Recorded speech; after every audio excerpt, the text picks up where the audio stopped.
Hello, hello mga mima. Tradisyon na tong mga Pinoy mga mima nga kung Huwebes or Bernie Santo magbinignit. So alit, kuyogi ko ninyo magbinignit ha. Kagahapon dahil namo ni gihimo mga mi no, Huwebes Santo. So mo ni ang mga ingredients nga among gi-prepare mga mi. Naatay bisol, kamuti, kana siya diha. Dayon naasad tay katong mga sago nga colorful. Din kaning gilingin-lingin mga mi nga mura gagmay nga itlog is kuana siya kanang pilit.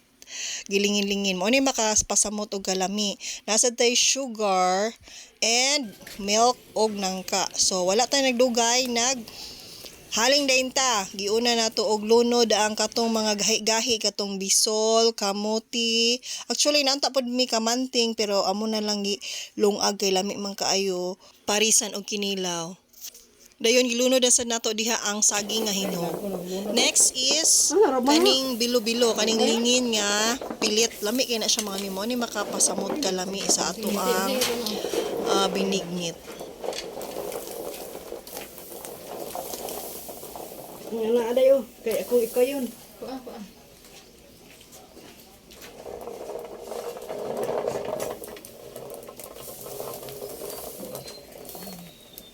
Human gipabukal ning lutaw na ng kanang mga lingin-lingin mga meaning naluto na siya. Gisunod na to ang nangka.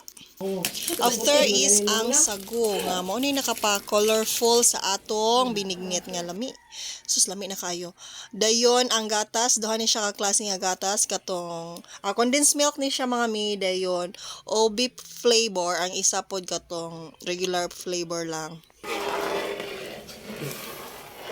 So ang last nga gilunod kaning gata mga mi. So fresh gud ni siya nga gata mga mi. Mo ni nakanindot kay ang tuno nga atong gigamit is dili artificial.